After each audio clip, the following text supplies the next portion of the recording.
पिला माने आज आमे चित्र माध्यम रे फल और फूलर ना जाने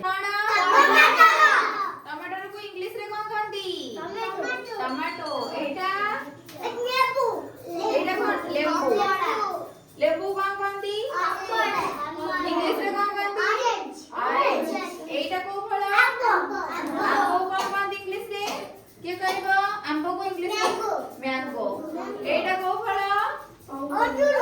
अंगुरु अंगुरु को कहाँ कहते इंग्लिश रे ग्रेप्स हां एटा को फल सेब को कहते एप्पल एटा को फल सपुरी सपुरी कौन कहती सपुरी को किए जानी छी पाइनएप्पल कौन कहते एटा दारिमो कौन कहती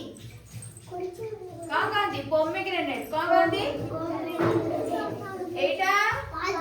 पद्म को फूल को कौन कहती इंग्लिश रे कौन कहती लोटस कणा एटा को फूल गोलाप फूल कौन कहती रोज कौन कहती एटा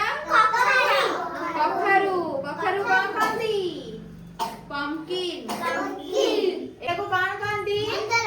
मंदार फूल को इंग्लिश रे कहती हिबिस्कस कणा एटा को कौन कहती एटा को फूल सूर्यमुखी फूल सूर्यमुखी फूल कौन कहती इंग्लिश रे सनफ्लावर कौन ठीक अछि अब एटा कोन बीट की इंग्लिश रे कहती बीट एटा को पिला माने कोन कहती अमृतभंडा को कौन कहती इंग्लिश रे पापाया कोन अब एटा ता पाखरे एटा कोन अब बाइगण को इंग्लिश रे कोन कहती ब्रिंजल और एला एटा कोन को लंका कैप्सिकम लंका ठीक अछि अब एटा लास्ट रे एटा कोन एटा कोन कहती इंग्लिश रे कैरट हेला तो पिला माने आज हम जानिले चित्र माध्यम रे फल फूल कुछ पन्नी परिवार ना ओडिया रे